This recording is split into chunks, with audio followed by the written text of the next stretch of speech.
तो नमस्कार दोस्तों, हमारे एक और वीडियो में आपका स्वागत है। तो English grammar for class 10th, जो 10th के बच्चे हैं, मैं सोच रहा कि उनकी जल्दी से जल्दी इंग्लिश अगर पूरी खत्म नहीं हो पाती है तो कम से कम ग्रामर तो खत्म की ही जाए पूरी, जो तुम्हारी 50% सिलेबस में होती है। और मैथ जो है वो पूरा पूरा खत्म करवाया जाए। अगर हाई स्कूल के सब्जेक्ट की बात की जाए तो ऐसा कोई सब्जेक्ट नहीं है जो मैं पूरे सही तरीके से एक सेटिस्फेक्शन तरीके से मैं ना पढ़ा सकूं। सारे सब्जेक्ट पढ़ा सकता हूँ हाई स्कूल तक। तो हाई स्कूल में ग्रामर कुछ खास है नहीं, लेकिन हाँ फिर भी इसको देखते हैं। तो चलिए स्टार्ट करते हैं टेंस से। स्टार्टिंग बिल्कुल टेंस से, जीरो लेवल से स्टार्ट करते हैं। और ये अकेले हाई स्कूल के लिए ही नहीं, ये कॉम्पिटिटिव एग्जाम के लिए बहुत इंपॉर्टेंट है। और जो इंग्लिश की जो क्लास आप देख रहे हैं वो भी अकेले हाई स्कूल के लिए, कंपटीशन के लिए भी देख सकते हो। यानी कि जो ट्रिग्नोमेट्री है, जिस तरह से हमने अभी एक वीडियो अपलोड की है ट्रिग्नोमेट्री की, तो उसमें कंपटीशन में इससे ज्यादा नहीं आएगा। किसी भी एग्जाम में आप देख लेना कि अगर कहीं भी ट्रिग्नोमेट्री पूछी जाती है तो इससे ज्यादा ट्रिग्नोमेट्री में कुछ भी नहीं आएगा। ठीक है, तो कंपटीशन वाले ही देख सकते हो इसको। लेकिन हाई कंपटीशन में एक अलग से क्लास लेके आऊंगा, तो उसमें केवल कंपटीशन का ही पढ़ाऊंगा। और बिल्कुल शुरुआत से करेंगे उसमें कंपटीशन में, क्योंकि जो फॉर्मूले हैं जो मैंने मैथ में अभी पढ़ाए थे अगले वीडियो में, तो फॉर्मूले तो सब एक जैसे सेम रहते हैं, लेकिन थोड़ा सा कंपटीशन में और एकेडमिक में तरीका थोड़ा सा अलग रहता है। वो तरीका क्या रहता है अलग, कि कंपटीशन में हमें एक शॉर्टकट चाहिए, और एकेडमिक में क्या होता है कि मोरा मुझे एक पूरा एक तरीके से सवाल चाहिए। ठीक है, तो एकेडमिक में थोड़ा समय ले लेता है क्वेश्चन, और कंपटीशन है वही क्वेश्चन बहुत कम समय में करना होता है। ठीक, तो ये क्लास देख सकते हो। बाद बाकी की जो अगली क्लासें होंगी तो वो कंपटीशन के हिसाब से तो नहीं होंगी, वो हाई स्कूल के हिसाब से ही होंगी, और कंपटीशन के अलग से क्लास स्टार्ट करूंगा। लेकिन फिलहाल अभी देखते हैं, इंग्लिश की बात करते हैं। ठीक है, अब ये मत सोचना कि इंग्लिश में क्या ही पढ़ाओगे। तो स्टार्ट करते हैं प्रेजेंट इंडेफिनिट टेंस का एक छोटा सा हम सेंटेंस लेते हैं, देखते हैं आप लोग इसको कर पाते हैं या नहीं कर पाते हैं। जैसे राम खाना खाता तो है। राम खाना खाता तो है। जहां तक आपने ये देखा खाता है, ठीक है, तो उसको तो करना बहुत आसान है, राम ईट्स द फूड। ठीक, लेकिन ये तो है आ गया ना, ये तो है, यही समस्या की चीज है, और यही हम आपको अभी वीडियो में बताएंगे। तो चलिए बिल्कुल करते हैं जीरो से स्टार्ट। ये थोड़ा सा डेमो देना इसलिए जरूरी था कि आप कहीं ये ना समझ जाओ कि इंग्लिश में होता ही क्या, और क्या ही हाई स्कूल की इंग्लिश में ग्रामर में पढ़ाओगे। तो बिल्कुल जीरो से स्टार्ट करते हैं और यहाँ तक आते हैं। चलिए देखते हैं। ये रिकॉर्डेड वीडियो रहेगी, और मैं इस तरह से इसको बनाना चाहता हूँ कि भविष्य में अगर कोई भी इसको देखना चाहे तो वो देख ले। तो बिल्कुल स्टार्ट से करते हैं, यानी कि पढ़ाते हैं अब आज से टेंस, TENS, टेंस।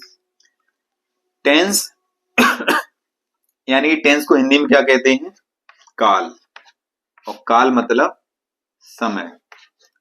ठीक है, यानी कि जो समय, समय का मतलब क्या होता है, समय जो होता है तीन तरीके के समय होता है।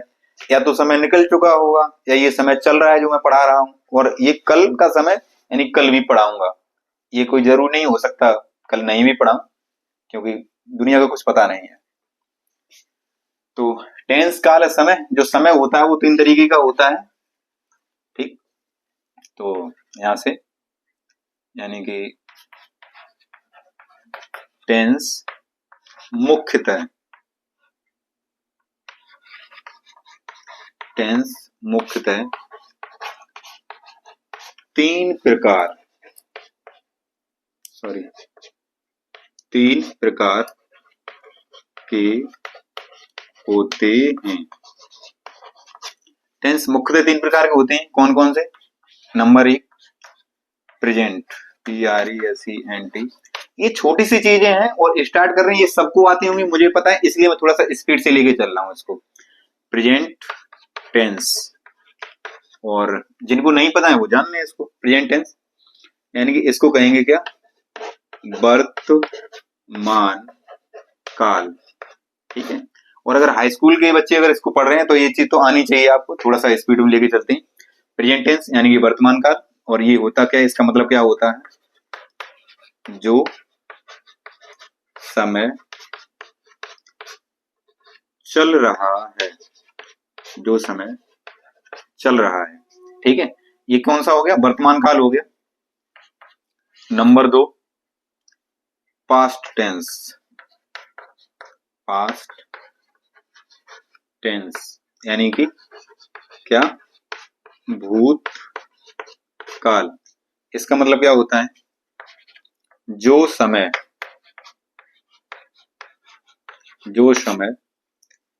गुजर चुका हो, ठीक है, गुजर चुका हो, ठीक है। तीसरे नंबर पे आपका आता है फ्यूचर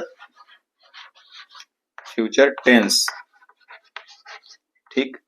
इसका मतलब क्या होता है, जो समय आगे आने वाला हो, आगे आने वाला हो, ठीक है। तो स्क्रीनशॉट लेने जाओ, इसकी स्क्रीनशॉट ले लेना। यानी कि टेंस मुख्य 3 प्रकार के होते हैं, प्रेजेंट टेंस वर्तमान काल जो समय चल रहा है, पास्ट टेंस भूतकाल यानी जो समय गुजर चुका है, फ्यूचर टेंस यानी कि जो समय, यानी कि इसको क्या बोलेंगे, हाँ सॉरी, भविष्य काल,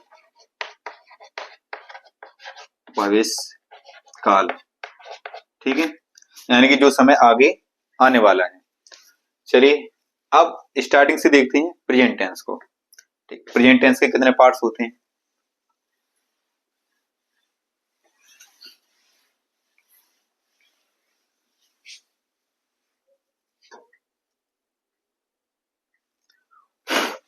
देखो। अब अगली हेडिंग हमारी, यानी टेंस तीनों लिख दिए, अब एक एक करके तीनों को पढ़ते हैं। सबसे पहले पढ़ते हैं प्रेजेंट टेंस, यानी कि प्रेजेंट टेंस, ठीक है। प्रेजेंट टेंस यहां से लिखते हैं, इसके 4 कितने 4 भेद होते हैं, इसके 4 भेद होते हैं। कौन कौन से 4 भेद होते हैं, number 1 present, PRESENT, present indefinite, INDEFI। मैं बोल के इसलिए लिख रहा हूं ताकि अगर कोई वर्ड आपको ऐसा दिखाई पड़े जो समझ में नहीं आ रहा लिखा हुआ, तो आप मेरी वॉइस से समझ सकें उसको। INDEFINITE, प्रेजेंट इंडेफिनिट टेंस, ठीक है। दूसरा present, PRESENT, present continuous, CONTINUOUS, continuous tense. तीसरे नंबर पे आपकी आएगी present perfect, PERFECT, perfect tense. चौथे नंबर पे आपका आएगा present, PRESENT, present perfect, PERFECT, present perfect continuous, TINUOUS, continuous tense, ठीक है। तो प्रेजेंट टेंस के 4 पार्ट्स होते हैं, present indefinite tense, present continuous tense, present perfect tense और प्रेजेंट परफेक्ट कॉन्टिन्यूअस टेंस। इसी तरीके से हर टेंस के 4-4 पार्ट्स होते हैं। फिर हालांकि हम अभी पढ़ रहे हैं प्रेजेंट टेंस को, तो हम इनको देखते हैं। चलिए अब हम सबसे पहले बात करते हैं किसकी, इनमें से भी पहले तो हम टेंस पढ़े, टेंस में 3 टाइप से पढ़े, प्रेजेंट टेंस, पास्ट टेंस और फ्यूचर टेंस। अब उसमें भी हम प्रेजेंट टेंस पढ़े, तो प्रेजेंट टेंस में कौन से, ये 4 पार्ट्स पढ़े। अब 4 पार्ट में सबसे पहले किसका नंबर आता है, प्रेजेंट इंडेफिनिट टेंस का, यानी जो सबसे बड़ा भाई है इसका। चलिए देखते हैं प्रेजेंट इंडेफिनिट टेंस को। ठीक है, हेडिंग डालते हैं present indefinite tense.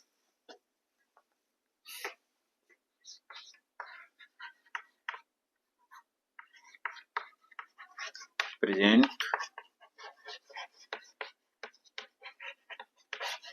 Indefinite tense.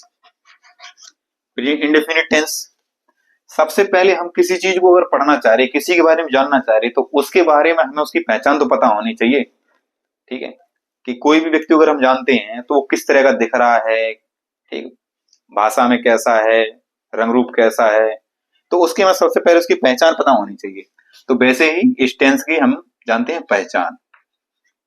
सबसे पहले पहचान, कैसे पहचानेंगे इसको, पहचान है इसकी इस काल के हिंदी वाक्यों, इस काल के हिंदी वाक्यों की क्रियाओं, किसमें, इस काल के हिंदी वाक्यों की क्रियाओं, ये वर्ड थोड़े से ध्यान देना इन चीजों पे है। इस काल के हिंदी वाक्यों की क्रियाओं के अंत में, के अंत में, के अंत में, सॉरी, अंत में क्या मिल जाए, ता है, ती है, ते हैं, ते हैं, आदि आदि शब्द आते हैं। अब इसको थोड़ा सा समझिए, क्या लिख दिया हमने, ये क्रियाओं क्यों लिखा, हम सीधी सीधी इस काल के हिंदी वाक्यों के अंत में ता है, ती है, ते हैं आते हैं शब्द आते हैं, प्रेजेंट इंडेफिनिट टेंस के वाक्य कहलाते, लेकिन नहीं, गलत हो जाएगा। जैसे देखो हमने लिखा वो है कुत्ता है, वो है कुत्ता है। दूसरा लिखा हमने वो है नेता है। तीसरा वाक्य लिखा हमने वो है सोता है, वो है सोता है। देखो अब इन तीनों में ये पहचान के बताओ कौन सा प्रेजेंट इंडेफिनिट टेंस का वाक्य है। ता है तो इसमें भी आ रहा, इसमें भी ता है आ रहा, इसमें भी ता है आ रहा, लेकिन हमने एक वर्ड लिखा है यहाँ पे क्रियाओं। कुत्ता, कुत्ता अपने आप में क्रिया नहीं है, कुत्ता क्या है, एक संज्ञा है, एक नाउन है। ठीक है, वो वर्ब नहीं है, क्रिया मतलब वर्ब, वो वर्ब नहीं है। नेता, नेता अपने में क्या है, एक नाउन है, वो भी एक वर्ब नहीं है। लेकिन सोता, सोता क्या है, स्लीप, यानी कि ये क्या है, वर्ब। तो हमें पता चला ये टेंस प्रेजेंट इंडेफिनिट टेंस का वाक्य नहीं है, ये प्रेजेंट इंडेफिनिट टेंस का वाक्य नहीं है, लेकिन ये प्रेजेंट इंडेफिनिट टेंस का वाक्य है। ठीक, तो डेफिनेशन बहुत ज्यादा महत्वपूर्ण है इसकी, मतलब थोड़ी सा महत्व रखती है जो पहचान है। तो क्रियाओं के अंत में आएगा, ना कि वाक्य के अंत में। ठीक है, उसमें क्रिया होना बहुत जरूरी है। अब सवाल उठता है कि ये किस टेंस के वाक्य होंगे, ये सिंपल केवल प्रेजेंट के वाक्य हैं, ये प्रेजेंट के, प्रेजेंट टेंस के। ठीक है, जैसे हम पढ़ते थे वो कुत्ता है, क्या, दैट इज ए, है ना, दैट इज ए डॉग, पहले बचपन में जैसे पढ़ते थे that is, this is a dog. ठीक, तो वो चीजें हैं, लेकिन इसका नहीं होगा। इसका क्या होगा, ही स्लीप्स।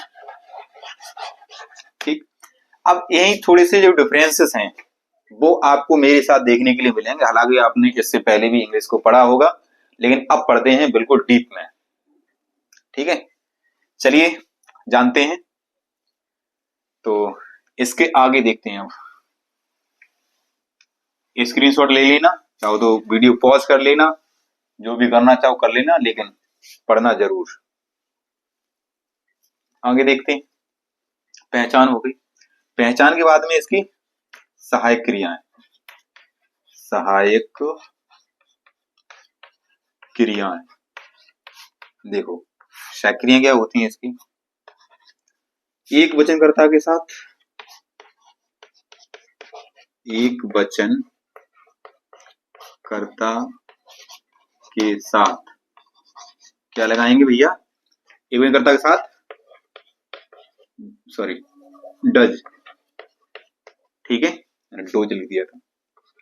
और बहुवचन के साथ, बहुवचन के साथ डू, ठीक है।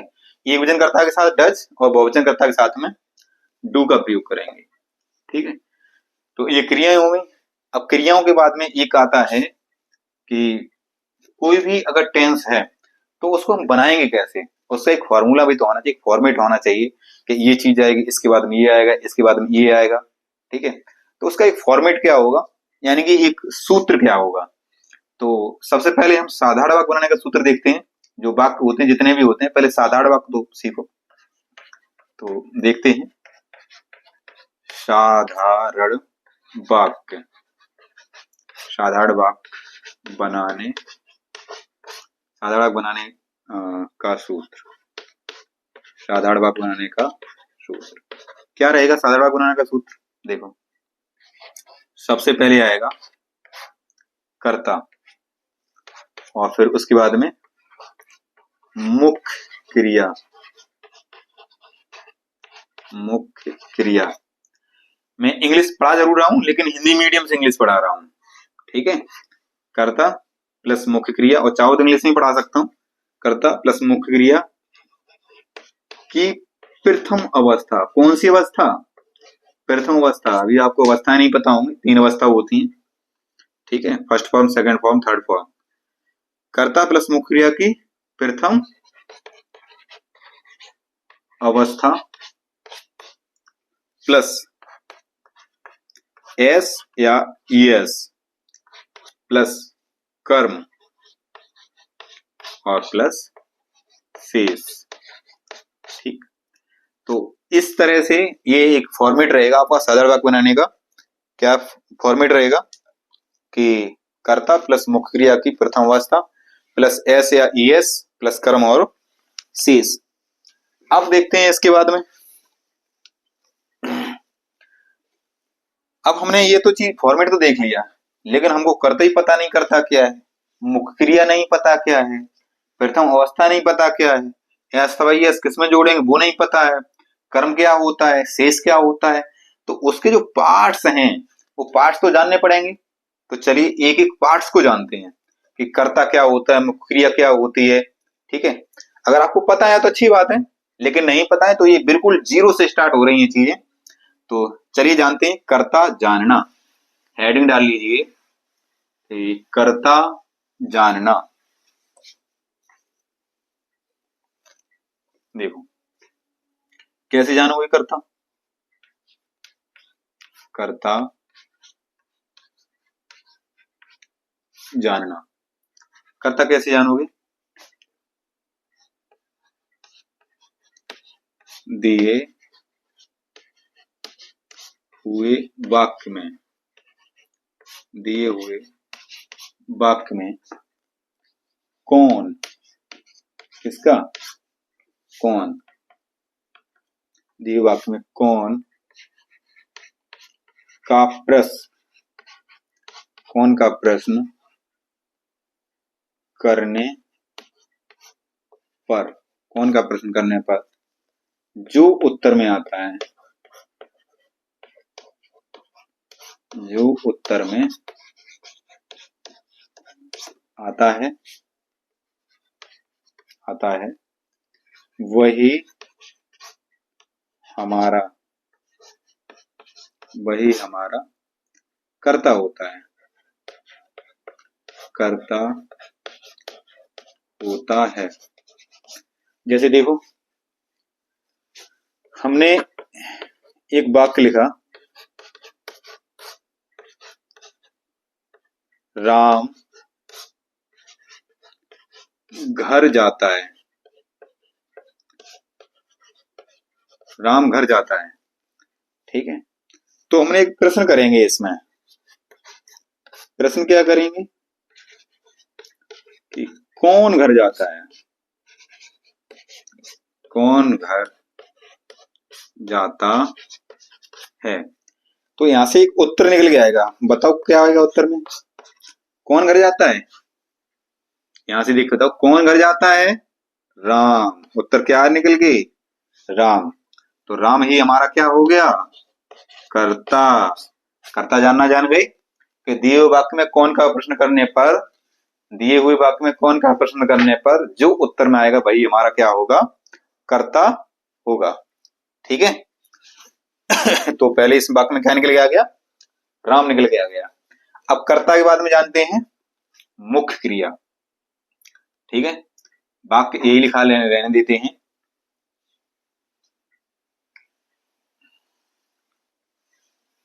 मुख्य क्रिया जानना, अगले हमारी जो हेडिंग पड़ेगी मुख्य क्रिया जानना।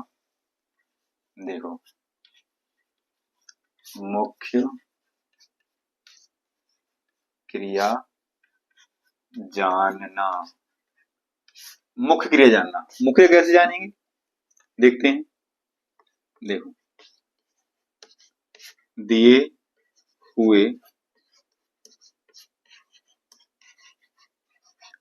हुए वाक्य में, और सॉरी नहीं दिए हुए वाक्य में नहीं, गलत लिख दिया। मुख्य क्रिया जानना, ये वाक्य के अंत में, ये वाक्य के अंत में मिलती है, अंत में मिलती है तथा इसके बिना,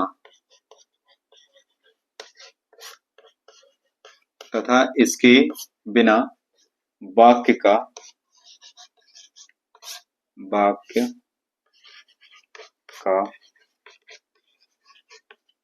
अर्थ पूरा नहीं होता, अर्थ पूरा नहीं होता। जैसे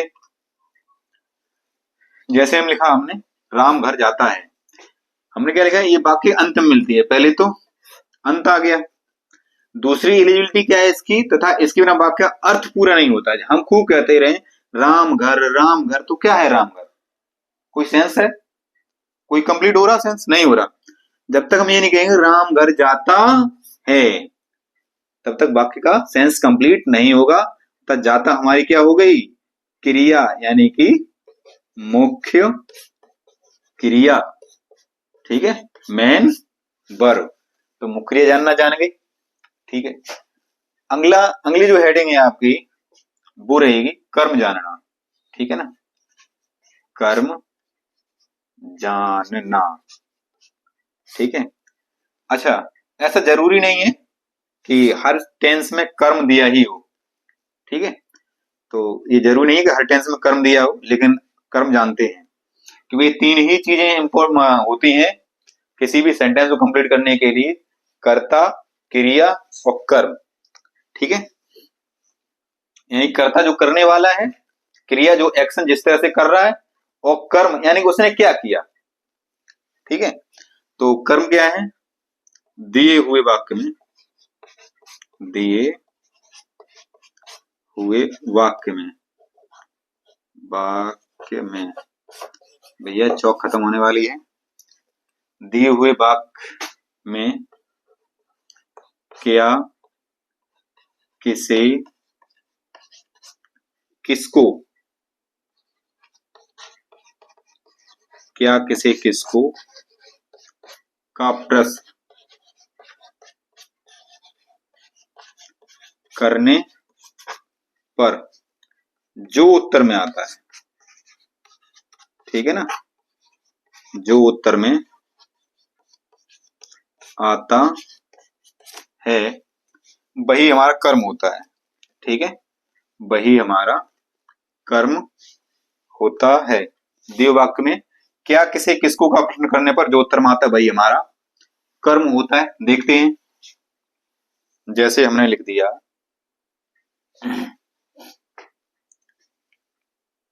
राम आम खाता है। राम आम खाता है। ठीक है, जैसे राम आम खाता है, प्रश्न करो इसमें। प्रश्न क्या करोगे? राम क्या खाता है? राम क्या खाता है? उत्तर यहां से क्या मिलेगा आपको? राम क्या खाता है बताओ? इसको प्रश्न को देख के, राम आम खाता, राम आम खाता, दो बार लिख दिया खाता खाता, सॉरी। राम आम खाता है, तो इसको देख के क्या मिला उत्तर? आम। उत्तर क्या मिल गया आपको? आम। यानी कि राम क्या खा रहा है? आम। तो आम ही हमारा क्या हो गया यहाँ पे? कर्म। ठीक है ना? तो अब इनके कर्ता, कर्म और क्रिया के बाद में जो भी चीजें बचती हैं वो सारी सारी क्या होती हैं? शेष चीजें होती हैं। चलो अगली चीज जानते हैं। ये कर्ता कर्म क्रिया हो गई चीजें सारी।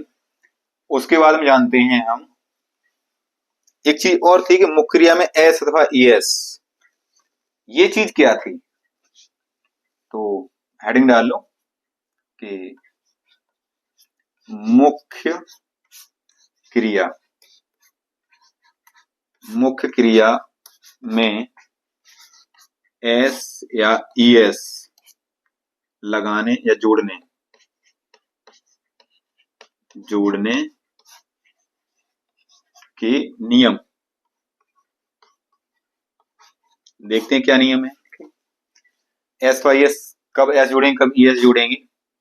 देखो पहले तो एक चीज ये जान लो, जैसे कोई हमारा नाउन होता है, ठीक है?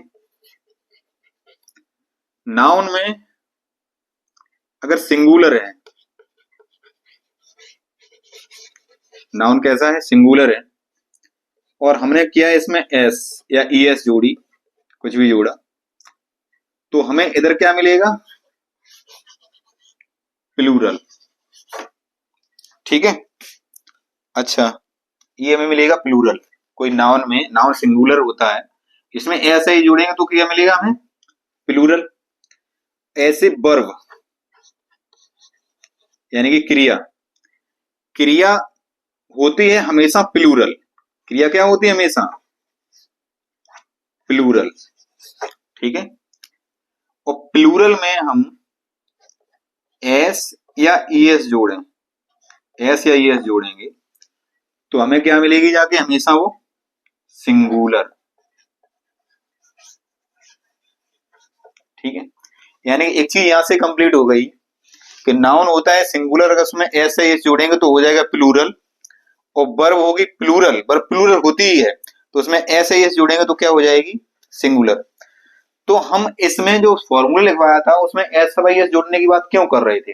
एस वाई एस इसलिए जोड़ने की बात कर रहे थे कि जब नाउन मेरा सिंगुलर होगा, जो सब्जेक्ट होगा वो सिंगुलर होगा, तो उसके साथ में वर्ब भी तो सिंगुलर होनी चाहिए। ऐसा तो नहीं होगा कि हम वर्ब लगा दें यहाँ पर कौन सी? प्लूरल, और हमारा सब्जेक्ट है सिंगुलर, तो फिर क्या हो जाएगा? गलत हो जाएगा। यानी कि सिंगुलर नाउन के साथ में, सिंगुलर सब्जेक्ट के साथ में वर्ब भी कैसी आनी चाहिए? सिंगुलर। ठीक है, तो वर्ब, वर्ब क्या होती है? ऑलरेडी हमेशा प्लूरल होती है, इसलिए उसमें एस वाई एस जोड़ते हैं। तो अब जानते हैं एस वाई एस जोड़ने के नियम। कुछ नियम है किस तरह से एस वाई एस जोड़ते हैं, चलिए देखते हैं। चलो तो जानते हैं एस वाई एस जोड़ने के नियम। तो क्या है जोड़ने के नियम? देखो पहला नियम है, यदि कर्ता एक वचन है, यदि कर्ता एक वचन है, एक वचन है, तो मुख्य क्रिया में, मुख्य क्रिया में एस या ईएस जोड़ते हैं, जोड़ते हैं। नंबर दूसरा, यदि कर्ता, या नहीं ऐसे इसको ऐसे लिख देते हैं, यदि कर्ता एक वचन है तो मुख्य में एस जोड़ते हैं। यदि बहुवचन है, यदि बहुवचन है तो एस या ईएस नहीं जोड़ते हैं, ठीक है ना। तो एस वाई एस नहीं जोड़ते हैं। एक वचन होगा तो ही एस वाई एस जोड़ेंगे और एक वचन नहीं होगा तो एस वाई एस नहीं जोड़ेंगे। दूसरा नियम क्या कहता है, जिन क्रियाओं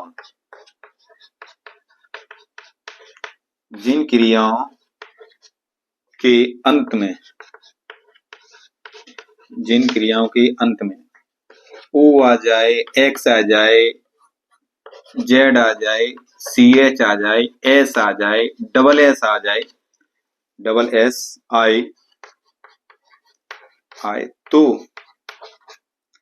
ईएस जोड़ते हैं। अगर ये अक्षर आएंगे तो क्या जोड़ेंगे, ईएस जोड़ते हैं, ईएस जोड़ते हैं। यदि ये अक्षर, यदि ये अक्षर नहीं आए, ये अक्षर नहीं आए, यदि ये अक्षर नहीं आए तो केवल एस जोड़ते हैं, तो केवल एस जोड़ते हैं, ठीक है। देखो जिन क्रियाओं, ये दो ही नियम याद रखने हैं आपको। जिन क्रियाओं के अंत में पहले तो एस वाई एस तभी लगेगी जब हमारा जो कर्ता होगा वो एक वचन होगा, तो ये मुख्य में एस वाई एस जोड़ेंगे। क्यों, क्योंकि हम तो पहले ही बता चुके हैं, जब कर्ता एक वचन होगा तो मुख्य को एस व एस इसलिए लगाएंगे क्योंकि हमें मुख्य एक वचन बनानी है। मुख्य ऑलरेडी कैसी होती है, बहुवचन होती है, ठीक है। जोड़ते हैं, यदि बहुवचन है तो एस वाई एस जोड़ते नहीं जोड़ते हैं। क्यों, क्योंकि जब कर्ता हमारा बहुवचन है तो मुख्य भी बहुवचन बनी रहेगी, वो एक वचन बनाने की जरूरत है ही नहीं। और जिन क्रियाओं के अंत में ये सारे शब्द आ जाएंगे तो क्या जोड़ेंगे, ईएस जोड़ेंगे, ठीक है। और ये शब्द नहीं आएंगे तो केवल हमारा एस से काम चल जाएगा, ठीक है। चलो, तो ये नियम हो गए, इतनी सारी चीजें हो गई। तो अब तो कुछ बचा नहीं, अब तो देखते हैं सीधे सीधे टेंस, ठीक है। टेंस देखते हैं और आगे बढ़ते हैं।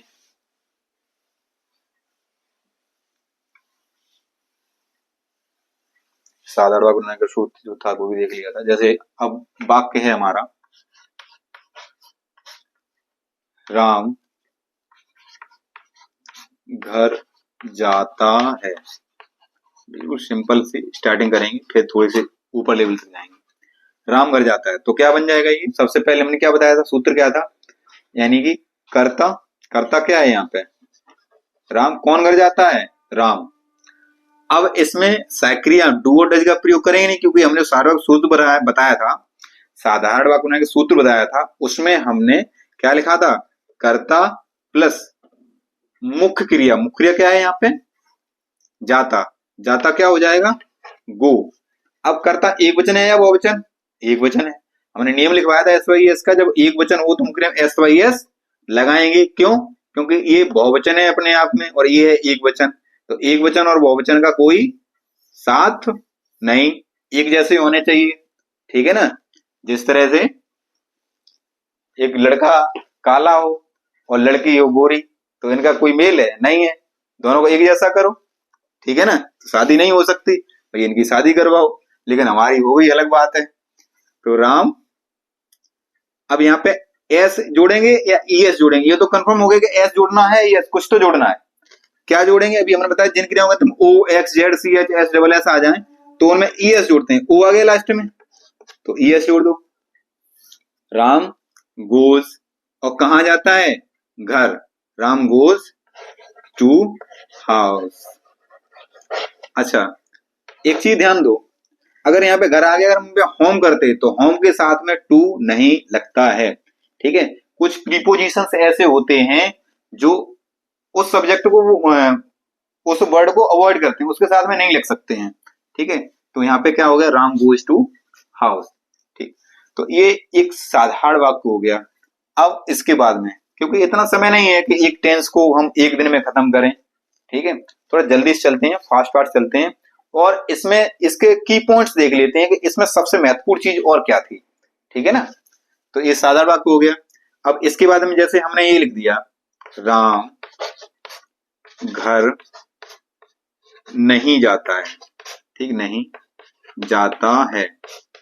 अब ये कौन सा है, नेगेटिव सेंटेंस है, तो नेगेटिव सेंटेंस में डू और डज यानी हेल्पिंग वर्ब का प्रयोग होता है, और जिसमें हेल्पिंग वर्ब का प्रयोग होगा उसमें एस और यस नहीं लगाओ, कोई दिक्कत नहीं, वो केवल साधारण वाक्य के लिए था। ठीक है, तो ये किस तरह से बन जाएगा, राम अकेला है तो अकेले के साथ में क्या, does not, Ram does not go home, Ram does not go home. ठीक है, अब हमने हाउस लगाया था तो टू लगा दिया, और यहाँ पे होम लगाया तो यहाँ पे टू नहीं लगेगा। जैसे हमने एक अगला वाक्य लिखा, राम घर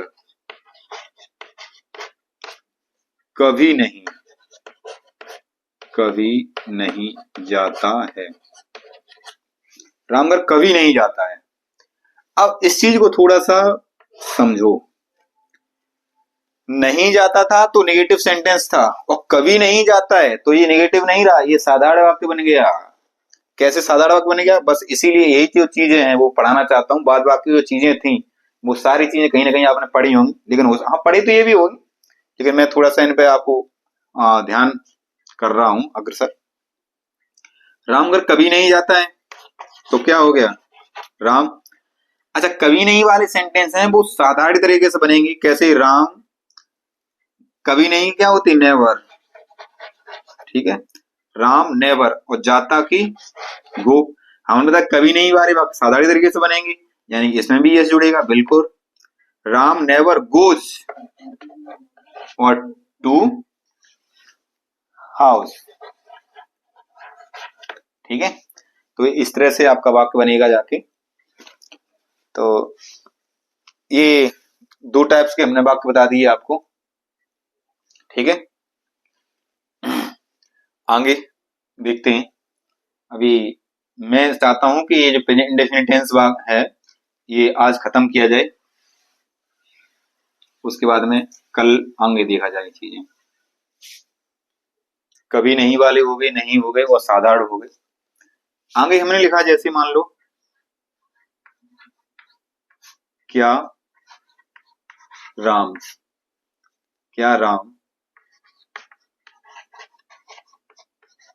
अखबार पढ़ता है, क्या राम अखबार पढ़ता है। तो शुरुआत में जब क्या आ जाएगा तो उसकी जो क्या की जो स्पेलिंग है किससे पूरी होगी, हेल्पिंग वर्ब से ही पूरी हो जाएगी। यानी यहाँ हेल्पिंग वर्ब क्या लगेगी, राम है अकेला, तो इसके हिसाब से यहाँ पर हम क्या लगा देंगे, डज। ठीक है, क्या की अंग्रेजी लगाने की जरूरत नहीं, क्योंकि क्या की अंग्रेजी इससे पूरी हो जाएगी। ये जो है इंटेरोगेटिव सेंटेंस है, तो डज राम, पढ़ता आगे क्या होगी, रीड। इसमें एस्पेक्ट लगाने की जरूरत है, बिल्कुल नहीं, क्योंकि वो केवल साधारण वाक्यों के लिए है। ठीक है, डज राम रीड, और क्या पढ़ रहा है, द न्यूज पेपर। ठीक है, द न्यूज पेपर, PAPER। और लास्ट में जो क्वेश्चन मार्क चिन्ह है उसको जरूर लगाएं। ये हो गया, एक क्वेश्चन मार्क भी बता दिया हमने। आगे सेंटेंस लिखा, ये चीज इसलिए करवा रहे जल्दी जल्दी क्योंकि ये कर लोगे, तुम कर ले जाओगे आराम से, आगे जो चीजें आने वाली वो शायद नहीं भी कर पाओ। हमने लिखा, राम अखबार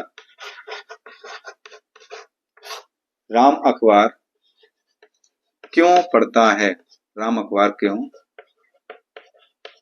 पढ़ता है, और क्वेश्चन मार्क। जहां पर क्यों, किसे, कैसे, किसको, कब, कहां, किस लिए, ये सब चीजें आ जाएं तो उसकी अंग्रेजी हम सबसे पहले लगाते हैं अगर बीच में आता है तो। क्यों मतलब वाई, और राम है अकेला, और ये वर्ड हमेशा अपने साथ में क्या लेते हैं, हेल्पिंग वर्ब, ये ध्यान रखना। तो वाई डज राम पढ़ता की read, why does Ram read the, क्या आ जाएगा, न्यूज पेपर। ठीक है, why does Ram read the news paper, और सॉरी क्वेश्चन मार्क चिन्ह, ये जरूर लगाना है आपको। तो इंटरोगेटिव नंबर 2 भी हो गए। अब आते हैं, बात करते हैं एक काम की, जो हमने शुरुआत में एक सेंटेंस आपको बताया था। जैसे मान लो कोई लड़का है और उससे वो 4 दिन से सो रहा है आराम से बेड पे, और उसकी मम्मी ने कहा कि भाई तुम स्कूल क्यों नहीं जा रहे पढ़ने। तो उसने इरिटेट होकर कहा, मम्मी क्यों परेशान कर रही हो, मैं जाता तो हूं स्कूल। तो अब इस बात को उसने कैसे कहा, थोड़ा जोर दे के कहा, जाता तो हूं। ठीक है, तो इसको देखो कैसे करेंगे, ये इसी सेंटेंस का सेंटेंस है। राम अखबार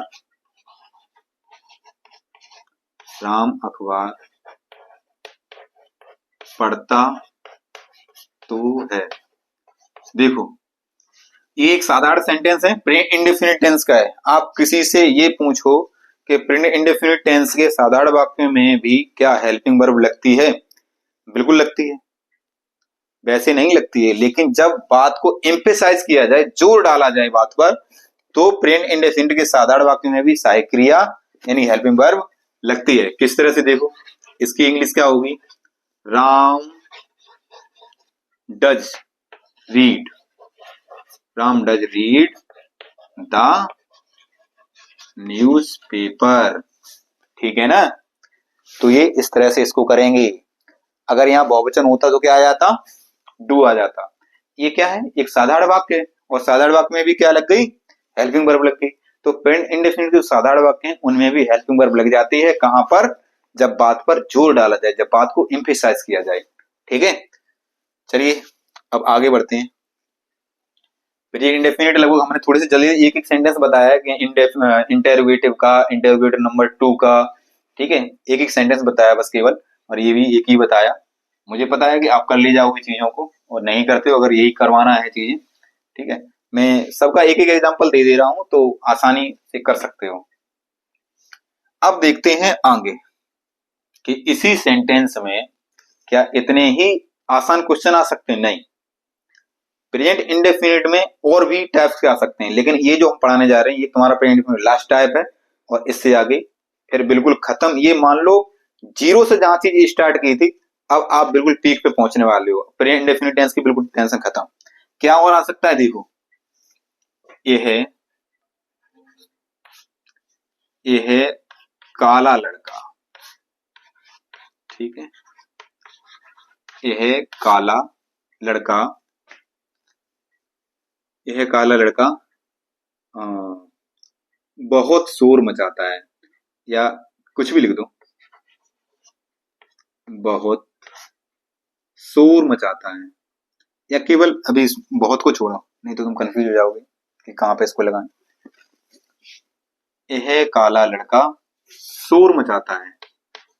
ठीक है, शोर मचाता है। कैसे करेंगे इसको, अब जब ऐसे ही ऐसा सेंटेंस बच्चे देखते हैं वैसे ही भूल जाते हैं कि सर इसमें सब्जेक्ट ही समझ में नहीं आ रहा।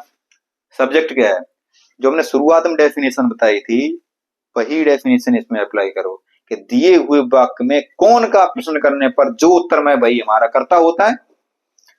मोस्टली बच्चे सोचते हैं कि जो शुरुआत में यहाँ पे मिल जाए पहला अक्षर वही करता, हालांकि होता भी कई जगह, कई बार ऐसा है, लेकिन सब जगह नहीं होता है। सब जगह वही चीज होगी जो हमने डेफिनेशन लिखवाई, इसलिए डेफिनेशन बहुत जरूरी है।